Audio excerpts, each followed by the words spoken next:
श्री श्री उद्धव गीत श्लोक संख्या 62।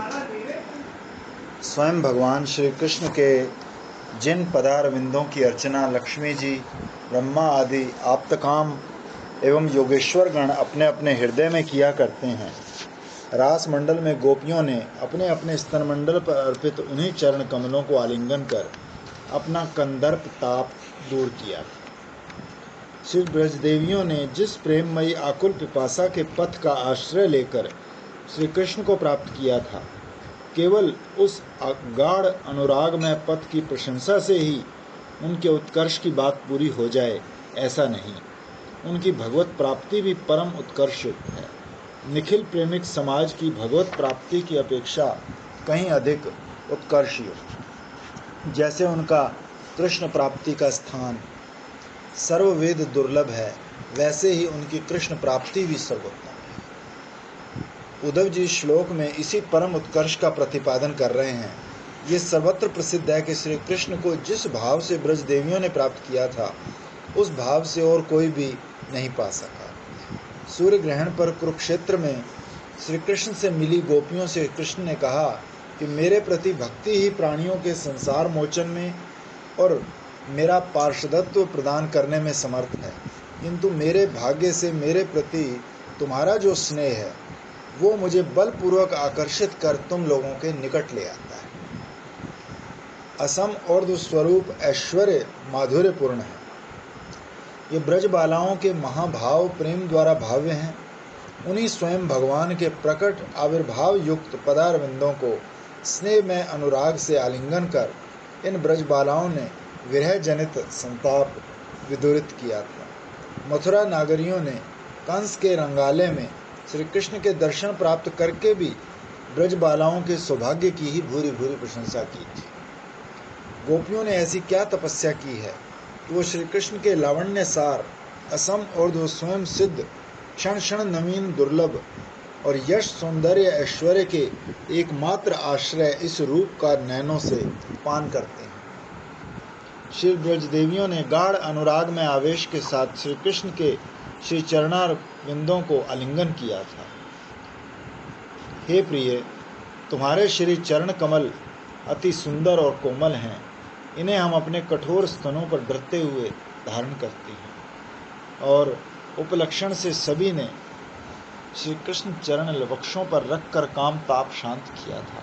इसी प्रकार ब्रजांगनाओं, मेरे पदारविंद आलिंगन करो, इस भाव से इस विषय में श्री कृष्ण का गाढ़ अनुराग में आवेश दिखा रहे हैं। श्री कृष्ण ने गाढ़ अनुराग युक्त आवेश के साथ उन लोगों के महाभाव नामक प्रीति रसवासित स्तनमंडलों पर बलपूर्वक ही अपने पद कमल अर्पित किए। यहाँ नयस्तम पद उल्लेख करने की ध्वनि ये है कि कोई अपना महामूल्यवान रत्न किसी बड़े धनी और विश्वास पात्र के पास सुरक्षित रख देता है।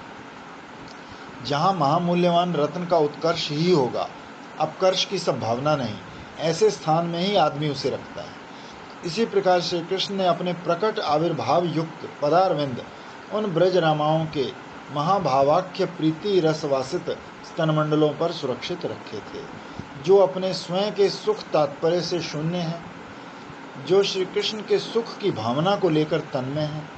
अर्थात यदि कोई मेरे इन प्रकृष्ट आविर्भाव युक्त चरण कमलों को प्राप्त करना चाहता है, तो उसे एकांत भाव से ब्रज रामाओं की ही शरण लेनी। यदि उद्धव जी नयस्तम न कहकर अर्पितम कहते तो ऐसी अर्थ सरसता प्रकट नहीं होती। वैकुंठेश्वरी उन चरणारविंदों की भाव विशेष के साथ अपने मन में ही अर्चना किया करती है, किंतु शील ब्रजांगनाओं की तरह साक्षात रूप से प्राप्त नहीं कर पाती। श्री ब्रजराज नंदन के असम और सौंदर्य सार सर्वस्व प्रकृष्ट आविर्भाव युक्त पदारविंद दर्शन कर वैकुंठेश्वरी लक्ष्मी देवी तपस्या आदि द्वारा अर्चना करती है, किंतु प्राप्त नहीं करती। ब्रह्मा रुद्र आदि आधिकारिक परम भक्त भक्ति भरे हृदय से उन श्री चरणों की अर्चना करते हैं। वे इन चरणों की अर्चना करते हैं, अर्थात विविध उपासना द्वारा सम्मानित करते हैं। आप्तकाम जीवन मुक्त गण श्री कृष्ण चरणों की आरक्तिम छटा और ताप हरणता मधुर रस श्रावित्व आदि गुण देखकर अर्चना करते हैं।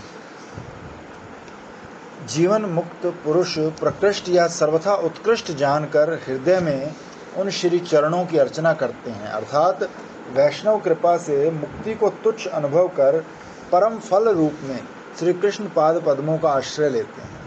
योगेश्वर योग अर्थात भक्ति योग, उसमें जो ईश्वर है अर्थात जो भक्ति योग साधना में समर्थ समग्र है, जिनकी भक्ति प्रचार में निष्ठा है, वो भी सदा आत्मा से परम उत्तम विशुद्ध चित्त से श्री कृष्ण चरणों की अर्चना करते हैं या प्रेम ध्यान आदि से सेवा करते हैं। ये सभी साक्षात दर्शन के अभाव में मन में ही अर्चना किया करते हैं। इससे ब्रह्मा आदि अर्चकों का उत्तरोत्तर श्रेष्ठत्व समझना होगा।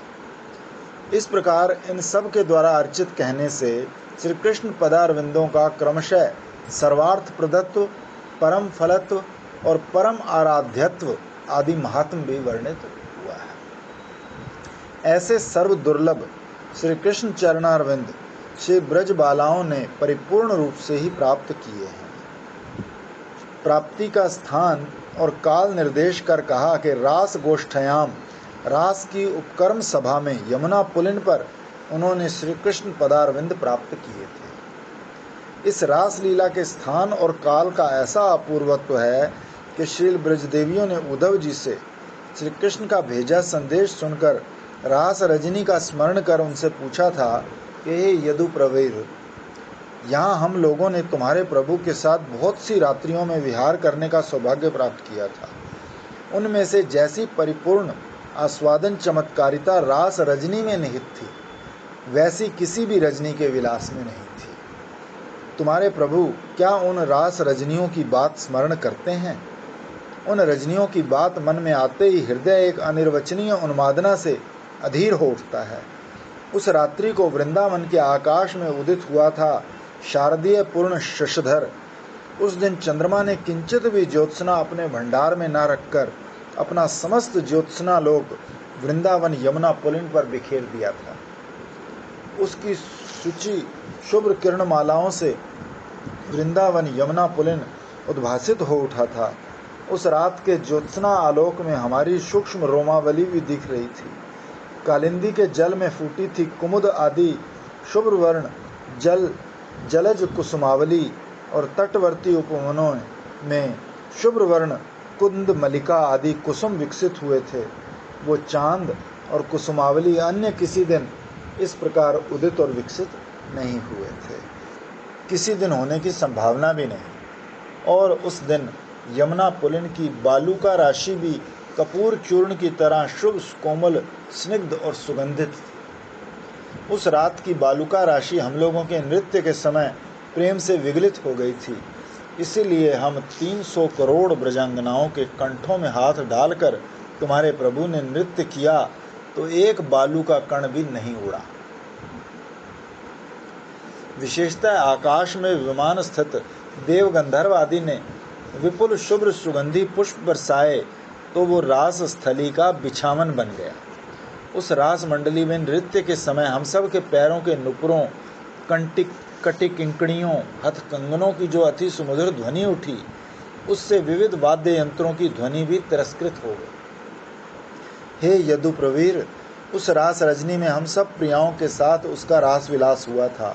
वे सब प्रियाएं अंतर्ध्यान हो गई हैं, कारण उसकी जिन सब प्रियाओं ने वो सौभाग्य प्राप्त किया था, उन्हें ऐसा दुरंत विरह हो ही नहीं सकता और ऐसे विरह में वो कभी जीवित रह भी नहीं सकते। इसी अभिप्राय से ऐसा कहा है, तदा प्रिया भी, उस समय जो उनकी प्रियाएं थी, यद्यपि ये लोग ही वो रसनायिकाएं हैं, तथापि इस विरह में वो सब बातें स्वप्न की तरह लगती हैं। हे दूत, उस सुखद रसमय रास आदि विहार की बात क्या वो स्मरण करता है? श्री ब्रजांगनाओं ने उसी रसमय रास रजनी में अपने कुछ प्रदेशों पर प्राण वल्लभ के श्री चरणारविंद प्राप्त किए थे, किंतु उन्होंने स्वयं यत्न कर प्राप्त किए थे ऐसा नहीं। श्री कृष्ण ने स्वयं ही उत्तम स्थान मानकर उन कुछ प्रदेशों पर अपने श्री चरण कमल न्यस्त किए थे। यहाँ जानने की बात यह है कि श्री गोपिकाओं के संग की महिमा के फलस्वरूप उद्धव जी के हृदय में ऐसा भाव उत्पन्न हुआ ऐसा रहस्य बोध हुआ। सुबल आदि की तरह सख्य भाव में उद्धव जी के हृदय का गूढ़ अभिप्राय ये है कि श्री कृष्ण ने इन लोगों के वक्ष पर अपने श्री चरण कमल विन्यस्त कर उनका उस समय का विरह ताप नष्ट किया था। इस समय इनका विरह ताप इतना विशाल है और श्री कृष्ण ने इसी ताप के अपनोदन के लिए मुझे यहाँ भेजा है। अतः इनके विरह ताप को नष्ट करने के लिए एकांत रूप से प्रयत्न करना मेरा कर्तव्य है। जिनकी श्री कृष्ण कथा के उच्च गायन ने त्रिभुवन को पवित्र किया है, श्री नंद ब्रज की उन्हीं रमणियों की श्री चरण रेणु की मैं निरंतर वंदना करता हूँ। उद्धव जी श्री ब्रजदेवियों की ऐसी महामहिमा का वर्णन करते करते दैन्य सागर में ऐसे निमग्न हो गए कि वो उन लोगों के श्री चरणों में साक्षात प्रणाम करने का साहस नहीं कर पाए। कंप गदगद होकर चाटू वचनों का प्रयोग कर कहने लगे, अहो, इन लोगों की ऐसी महामहिमा के कीर्तन की क्या तो मेरी शक्ति और क्या मेरी योग्यता। इस वृंदावन में श्री नंद ब्रजवासिनी गोप रमणियों के श्री चरण कमलों की रेणु तो सर्वत्र बिखरी है। मैं उसके एक एक कण को निरंतर प्रणाम करता हूँ। तभी कहा, वंदे। जब तक मुझे अनायास इन लोगों की श्री चरण रेणु प्राप्ति की अनुकूल इस ब्रज में तृण गुल्म आदि के रूप में जन्म का सौभाग्य नहीं मिलता, तब तक मैं इनके श्री चरणों के असंख्य रजो रेणुओं में से एक रेणु की प्रतिक्षण वंदना करता हूँ। उद्धव जी ने ब्रज में तृण गुल्म आदि के रूप में जन्म ग्रहण करने की प्रार्थना की, क्योंकि इन लोगों के श्री चरणों की रेणु प्राप्त करना चाहते हैं और इन लोगों की पग रज के एक कण की जीवन भर निरंतर भक्ति भाव से वंदना या प्रार्थना करना उसी लक्ष्य की प्रकृष्ट साधना है। अपने मन में ऐसा निश्चय कर उद्धव जी ने ये श्लोक गाया है। ब्रजदेवियों के श्रीमुख निस्सृत श्री हरि कथा का उच्च कीर्तन त्रिभुवन को पवित्र कर रहा है। उद्धव जी ने जिस दिन श्री नंद ब्रज में आगमन किया, उसके अगले दिन प्रातःकाल ही उन्होंने ब्रज रमणियों का उच्च कृष्ण कीर्तन सुना था। श्रीपाद सुखदेव मुनि कहते हैं, हे राजन, ब्रजांगनाओं ने उच्च स्वर में कमल नयन श्री कृष्ण का गुणगान किया तो उनकी वो गीत ध्वनि दधि मंथन के शब्द के साथ मिलकर गगन स्पर्शी हो उठी। वो ध्वनि सभी दिशाओं के अमंगल, इहलोक परलोक के अशेष दुख, उसके मूल कर्म और कर्म वासना तक को विनष्ट कर देती है। ब्रजांगनाओं से संबंध रखने वाली हरि कथा इस गीत पंचक की कथा। महानुभावगण उच्च स्वर में कीर्तन करते हैं तो वो ऊर्ध्व मध्य अधः त्रिभुवन को पवित्र कर देती है। इस प्रकरण में श्री वेद व्यास आदि महावक्ताओं का तात्पर्य ये है कि समस्त भागवत गणों में स्वयं भगवान श्री कृष्ण के भक्त भागवत गण ही श्रेष्ठ हैं। कारण अन्य अन्य भागवत गणों की अपेक्षा श्री कृष्ण भक्तों में भक्ति का पूर्ण आविर्भाव होता है। फिर उनमें भी लीला परिकर गण ही अंतरंग होते हैं, क्योंकि अन्य अन्य कृष्ण भक्त इन लीला परिकरों के ही अनुगत होते हैं। श्री कृष्ण के लीला परिकरों में भी उद्धव जी श्रेष्ठ हैं। एकादश स्कंद में श्री कृष्ण ने उद्धव जी से कहा, समस्त भागवतों में तुम्हारे रूप में मैं हूँ। श्री उद्धव कृष्ण के प्रिय और सखा हैं। उद्धव जी मुझसे अणु मात्र भी कम नहीं। इस प्रकार बहुत से प्रमाणों में उद्धव जी का सर्वश्रेष्ठत्व स्थापित किया है। उन्हीं भागवत श्रेष्ठ श्री उद्धव जी की भी ब्रज देवियों के भाव के प्रति पूर्वोक्त प्रकार की स्पृहा, उनके प्रति ऐसा सादर दैन्य की बात सुनी जाती है। षट महिषियों के प्रति उनकी ऐसी सादर दैन्य देखने में नहीं आता।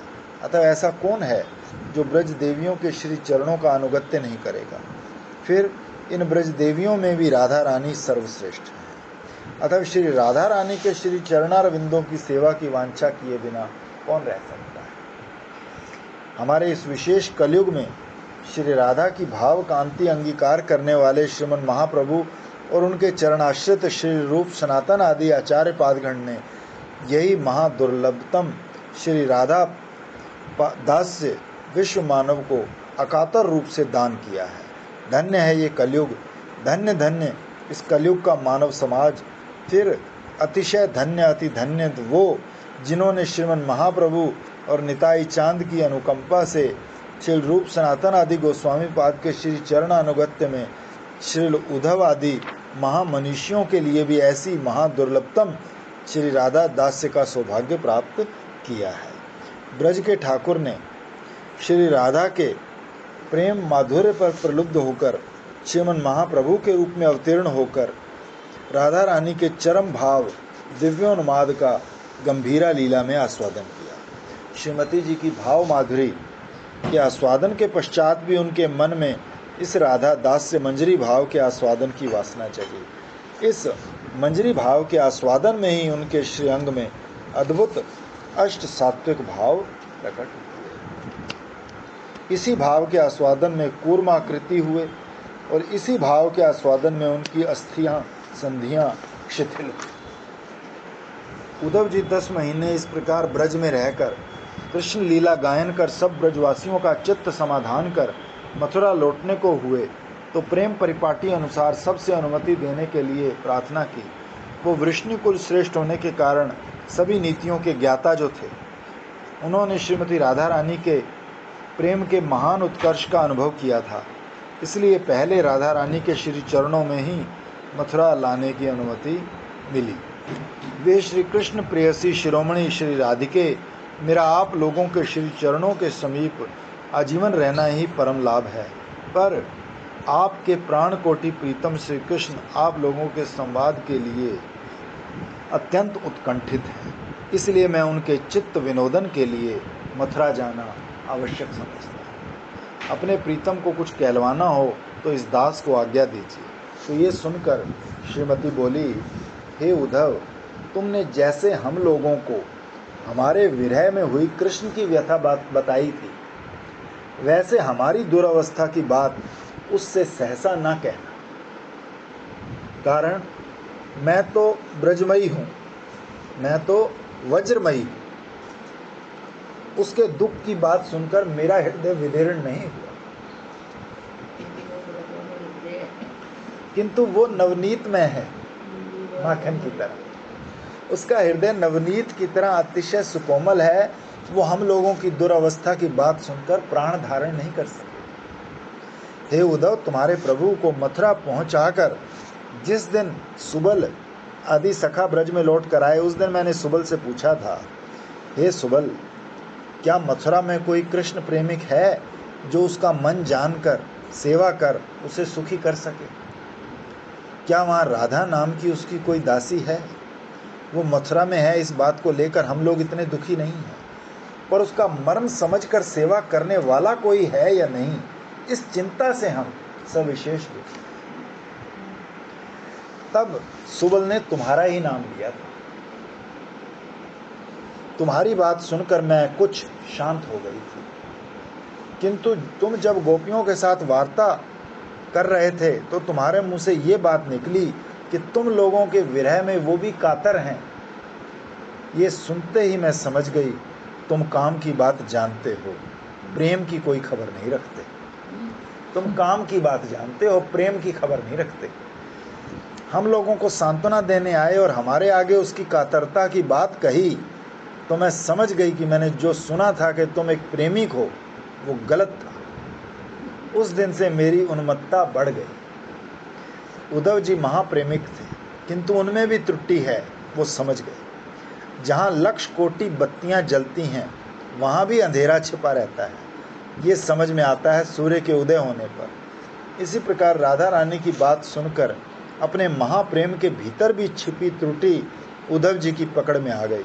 वो समझ गए इन लोगों के साथ बात करना कितना कठिन है। श्रीमती जी बोली, तभी कहती हूँ, हम लोगों की दुरावस्था की बात उसे मत सुनाना।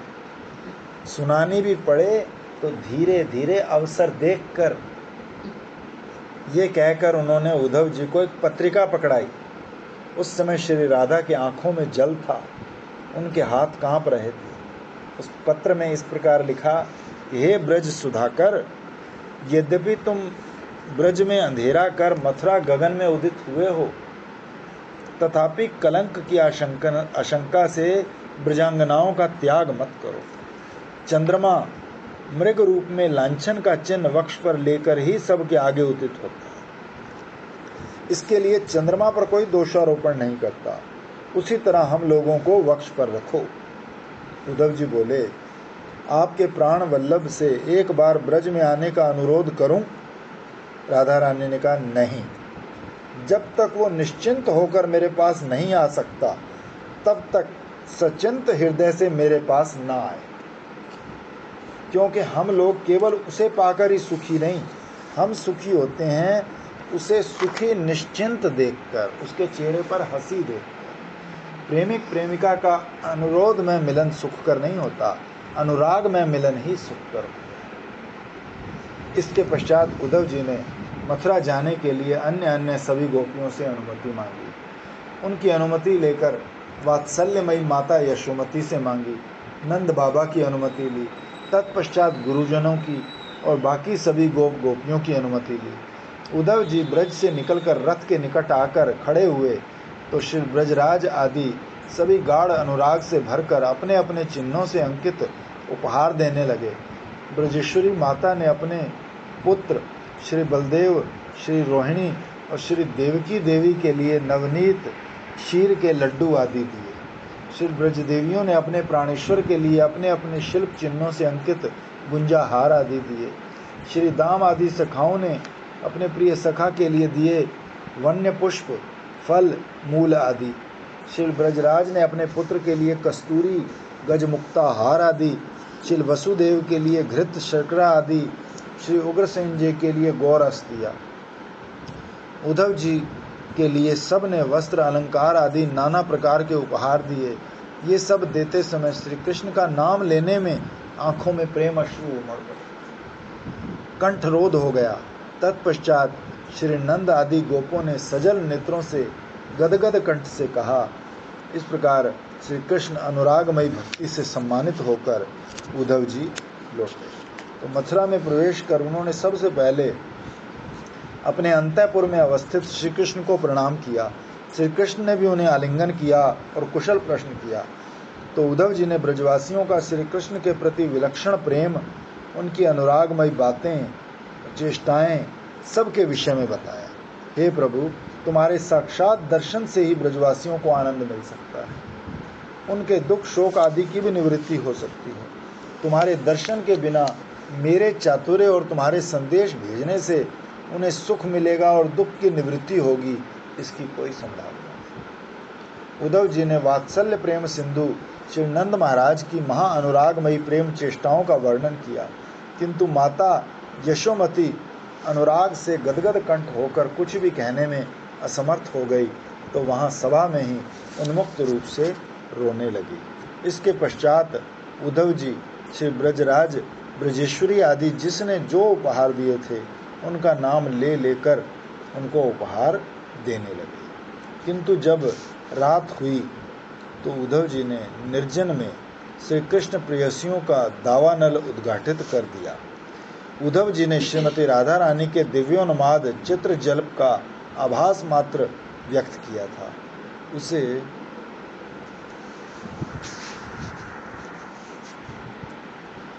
सुनकर श्री कृष्ण सारी रात विलाप करते रहे। हा राधे, मेरे चित्त भृंग की माधवी मंजरी, तुम कहाँ और मैं कहाँ। मैंने कभी नहीं सोचा था कि इस अनुराग में प्रेम में ऐसा दुरंत विरह घटित होगा। वो इस प्रकार अनेक रात्रियों में बहुत विलाप कर रोए। श्री राधा का भ्रमर गीत सुनकर उनके नेत्रों में जो विरह मेघ जम गया था, इस विशेष कलयुग में विश्व के आकाश में उसी की धारा उतर आई। हेम जलद काय प्रेम धारा बरसे। राधा रानी की भाव कांति अंगीकार कर श्री कृष्ण गौरांग हुए तो वही नैन अश्रु प्रकट रूप से बरस पड़े। जल यंत्र धारा जेनो बहे अश्रु जल, आस पास लोक जतो भिजिलो सकल। दुई नेत्र भरी अश्रु बहे अपार, समुद्र मिलित जेनो गंगा यमुना था। समस्त विश्ववासी गंगा यमुना जैसी उन प्रेम अश्रु धाराओं से सिंचित होकर राधा रानी के श्री पाद पद्म मकरंद प्रेम रस का आस्वादन कर धन्य। श्री श्री उद्धव गीत समाप्त। जय गौ, जय श्री राधे।